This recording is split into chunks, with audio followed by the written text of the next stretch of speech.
UP में सभी बड़े राजनीतिक दलों का घोषणा पत्र जारी हो चुका है। समाजवादी पार्टी ने 22 में 22 वचन ये घोषणा पत्र जारी किया है। मेरे साथ अखिलेश यादव जी हैं, समाजवादी पार्टी के अध्यक्ष। अखिलेश जी, बहुत सारी ऐसी चीजें हैं जो जनता को लुभा रही हैं। क्या ये 22 में 22 संकल्प समाजवादी पार्टी को 22 में सरकार में वापसी करा देगी? समाजवादी पार्टी ने जब कभी भी कोई वादा जनता को किया होगा और सरकार बनी होगी तो पूरा किया है। समाजवादी पार्टी की कथनी और करनी में कोई भेद नहीं है। पिछली बार का भी बजट और पिछली बार का भी घोषणा पत्र समाजवादी पार्टी ने पूरा का पूरा लागू किया था। और किस विभाग से कौन सी योजना पूरी होगी, सरकार बनने के बाद उन विभाग के प्रमुख सचिवों को भेज करके पूरा का पूरा घोषणा पत्र लागू किया था। इसलिए ये जो घोषणा पत्र बना है, समाजवादी पार्टी सरकार बनने पर पूरा करेगी। इसमें बहुत सारे महत्वपूर्ण हर वर्ग के लिए और उत्तर प्रदेश के विकास और खुशहाली के लिए ये समाजवादी पार्टी का मैनिफेस्टो है। सर, आपने कहा बहुत सारी महत्वपूर्ण चीजें हैं। जनता जानना चाहती है कि ऐसी कौन कौन सी महत्वपूर्ण चीजें जो आपकी सबसे बड़ी प्रायोरिटीज होंगी, कुछ जो प्रमुख बिंदु हैं वो बता दें। सबसे बड़ा सवाल ये है कि उत्तर प्रदेश का इंफ्रास्ट्रक्चर बेहतर हो, और अगर इंफ्रास्ट्रक्चर बेहतर होता है तो कहीं ना कहीं विकास अपने आप होता है। सड़कें अच्छी बने। समाजवादी पार्टी ने तय किया है कि उत्तर प्रदेश के किसी कोने से किसी को अगर आना होगा तो 5 और 5.5 घंटे से ज़्यादा समय नहीं लगे लखनऊ की राजधानी आने में। साथ ही साथ स्वास्थ्य सेवाएं अच्छी हों, उसमें लगातार पैसा लगाना पड़ेगा, लगातार बजट का पैसा खर्च करना पड़ेगा, क्योंकि हमारे जो जिला अस्पताल हैं वो जर्जर हुए। इधर कोविड में ये महसूस हुआ कि जनता को सबसे ज़्यादा अस्पताल की ज़रूरत थी, दवाई की ज़रूरत थी। इसलिए जब तक हमारा मेडिकल और मेडिकल सर्विसेज का इंफ्रास्ट्रक्चर बेहतर नहीं होगा तो हम कामयाब नहीं होंगे।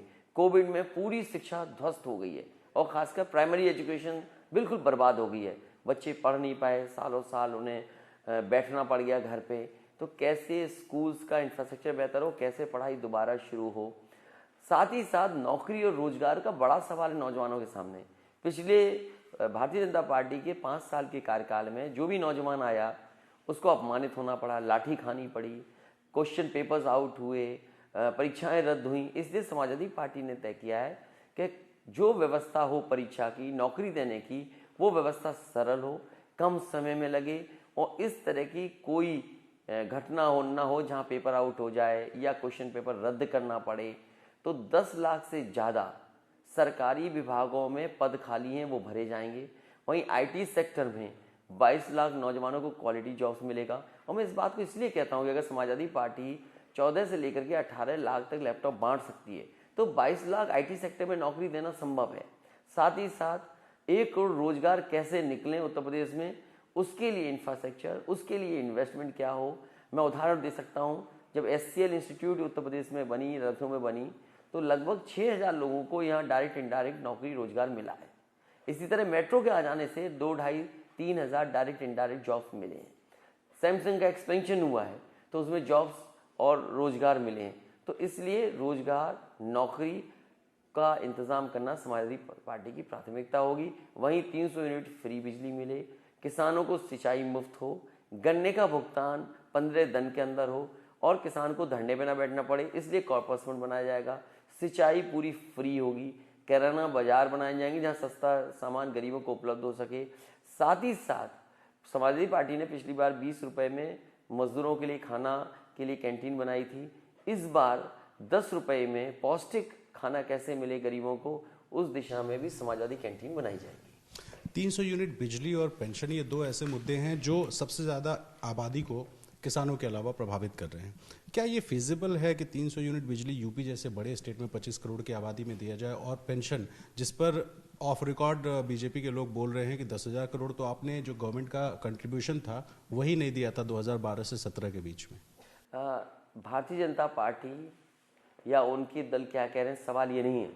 सवाल ये है कि जितने भी कर्मचारी संगठन के लोग थे वो समय समय पर समाजवादी पार्टी से मिले, और जब चर्चा की उनके बीच में, मैंने फाइनेंशियल एक्सपर्ट्स बुलाए, सरकार में जिन अधिकारियों ने काम किया है उनको बुलाया, वित्त विभाग में जो जिम्मेदार पद पर रहे उन्हें बुलाया, और उनके साथ बातचीत करने के बाद कैसे 6 लाख करोड़ के बजट से इसको पूरा किया जा सकता है, कैसे बजट से पैसा दे करके कॉर्पस फंड बनाया जा सकता है जिससे कि समय आने पर ओल्ड पेंशन वालों को पेंशन मिलने लगे, पुरानी पेंशन मिलने लगे, तो पुरानी पेंशन बहाली के लिए बाकायदा बजट से कैसे पैसा दिया जाएगा, कैसे कॉर्पस फंड बनाएगा, पूरी तैयारी है। वहीं बिजली को लेकर भी 6 लाख करोड़ का बजट है, हमें 30,000 करोड़ के लगभग खर्चा करना पड़ेगा, जिसमें 300 यूनिट फ्री घरेलू बिजली हो जाएगी। चलिए आखिर में चलते चलते अखिलेश जी, मैं सिर्फ इतना कहूंगा, पहले फेज की वोटिंग हो रही है, लोगों को अगर वोटिंग करने की अपील अगर आप कर देते तो बेहतर हो। मैं उत्तर प्रदेश के पहले चरण के सभी वोटर्स से अपील करता हूं कि ये महत्वपूर्ण फैसला आपको लेना है, उत्तर प्रदेश की खुशहाली के लिए फैसला लेना है।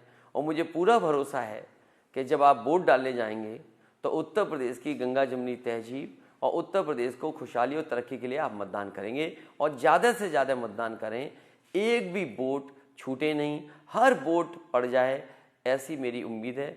तो अखिलेश यादव जी को सुन रहे थे, जिन्होंने ये 22 में 22 संकल्प दिया, और इसके आधार पर इस बार समाजवादी पार्टी उम्मीद कर रही है कि वो सत्ता में वापसी करेगी, और ये जो संकल्प हैं, ये संकल्प 22 से 27 के दरमियान पूरे करेगी। तो देखना होगा कि जनता इस संकल्प पर कितना विश्वास करती है, लेकिन ये जरूर है कि बीजेपी को समाजवादी पार्टी ने इस बार कड़ी टक्कर दी है। कैमरा पर्सन प्रेम सिंह के साथ रणवीर, एबीपी न्यूज, लखनऊ।